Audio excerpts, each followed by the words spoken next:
இந்த நாளவழியிலே உங்களை பார்ப்பதில் மிகுந்த சந்தோஷம். और इस शाम के समय आप सबों से मिलना मेरे लिए बड़े आनंद की बात है।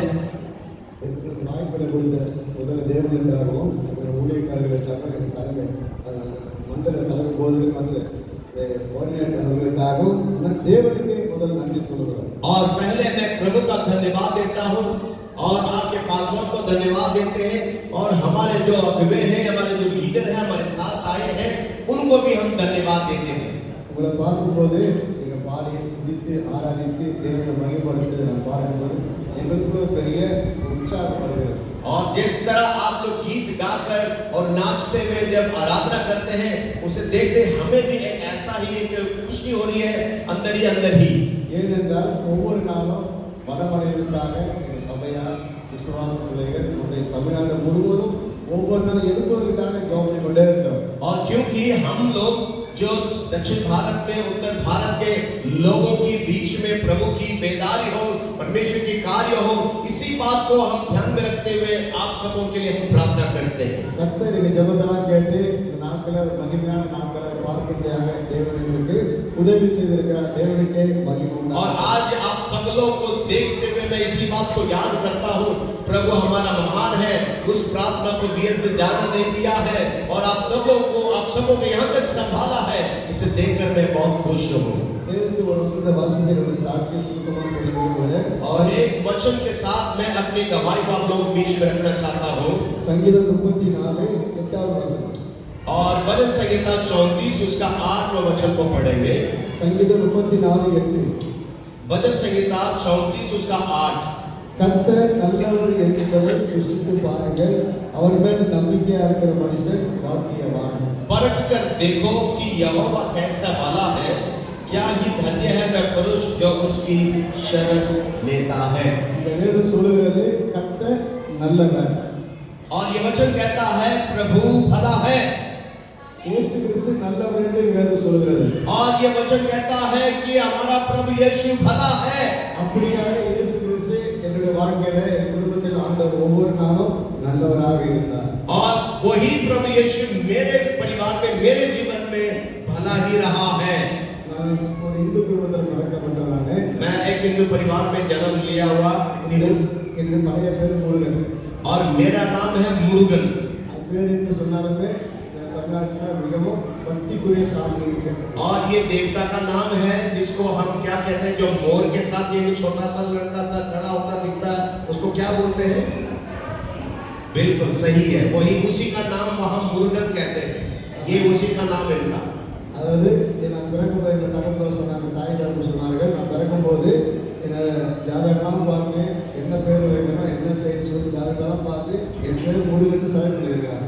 तो जब इनका जन्म हुआ तब इनके माँ बाप जो जितने भक्ति रखते थे और इसका नाम की शुरुआत और कुंडली में या फिर ज्योतिषियों के साथ पूछताछ करके मुंह से इसका नाम होना चाहिए और इसलिए इसका नाम मुरुगन रखा।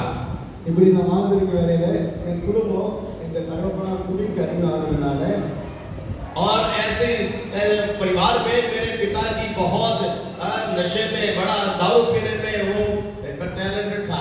ஆரம்ப சின்ன வயசுல வசதியா இருந்திருக்காங்க, வீடு வாசல் மற்ற இதெல்லாம் இருந்திருக்கு, வசதியா இருந்திருக்கேன். தகப்பனார் குடிக்கு அடிமையானதுனால வேலைக்கு போகாம குடிச்சு எல்லாம் பணம் சொத்து சொந்த எல்லாமே எங்களை விட்டு போச்சு. और जितने भी धन संपत्ति था उनका, जो भी जमीन और जो भी जितने भी संपत्ति था, और इस सबको बेच कर मेरे पिताजी ने पीट कर ही खत्म कर दिया है। இப்படியாக ரொம்ப வறுமை, தரித்திரம், கஷ்டம், கடன் பிரச்சனை, பல வகையான வேதனையாக வாழ்ந்து கொண்டிருக்கிறேன். और वो पिता मेरा जो काम में भी नहीं जाता था, और तो आपको पता ही है घर का क्या हाल था, गरीबी हाल, बच्चों को खाने को, पहनने को, रहने को सुविधा नहीं। और வாழ்க்கையில ஒரு கேள்விக்குறி, எதுக்கு மனுஷனா பிறந்தேன்? और तब मैं उसी परिवार में जो पला हुआ, मेरे अंदर एक सवाल था, मैं क्यों यहाँ पर आया? எதுக்கு இருக்கிறேன்? பல வகையான கேள்வியோடு வாழ்ந்து கொண்டிருந்தேன். और मेरे अंदर बड़ी सवालों से घेरा हुआ था, क्यों मैं यहाँ और क्यों इस संसार में, और इसी से मैं घेरा हुआ था। முடிந்தாலும் 10ஆம் வகுப்பு வரை நான் படித்தேன். और मैं स्कूल में तो 10वीं क्लास तक की भी पढ़ाई किया था।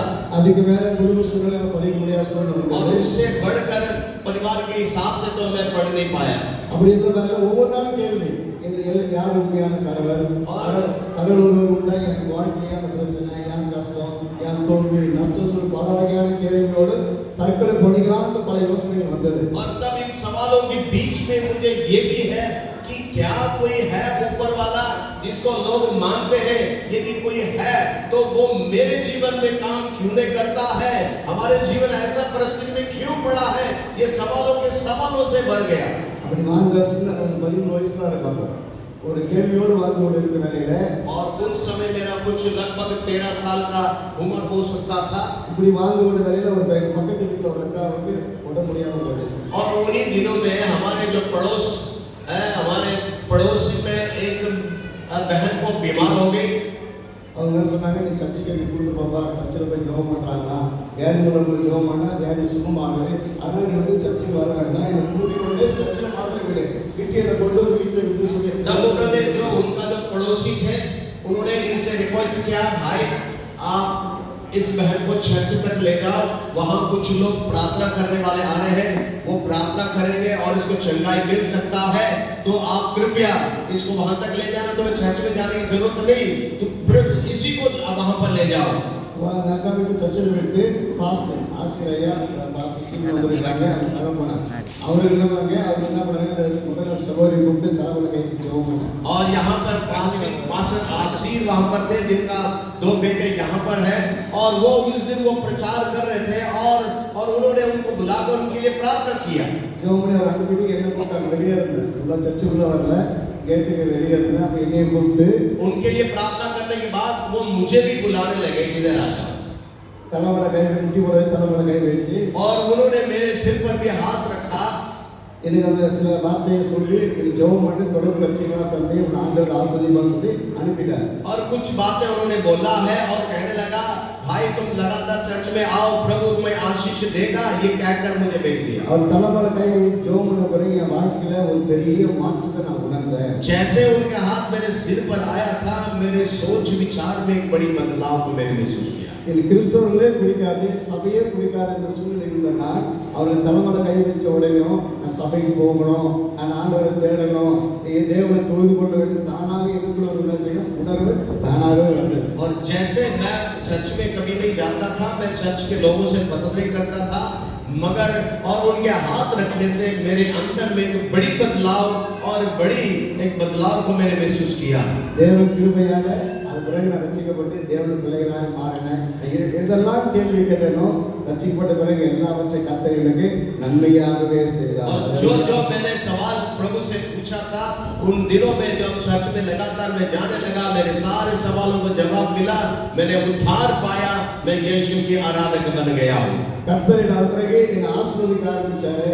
ஆண்டவர் தேடினதுனால, ஆண்டவர் நான் சொன்னல கர்த்தர் நல்லவர் என்று அந்த வார்த்தை நிமித்தம் என் வாழ்க்கையில நன்மையானதை செய்தார்। வறுமை, தரித்திரம், கடன் பிரச்சனை, பல வகையான கேள்வியோடு வந்த எனக்கு நல்ல ஒரு சமாதானத்தை கொடுத்தார், ஒரு ஆசீர்வாதத்தை கொடுத்தார்। और बड़े सवालों से घेरा हुआ मैं चर्च में आया और प्रभु ने मुझे सारे सवालों का जवाब दिया, मुझे भी बचाया, मेरे जीवन में भी बड़ी आशीषें दिया है।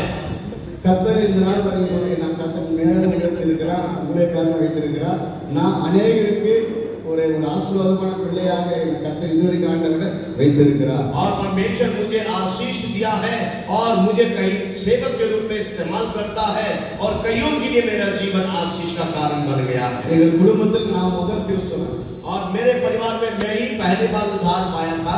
அதுக்கு முன்னாடி யாரும் ரட்சிக்கப்படாத இருந்தாங்க। और उससे पहले तो मेरे परिवार में कोई भी उद्धार नहीं पाए।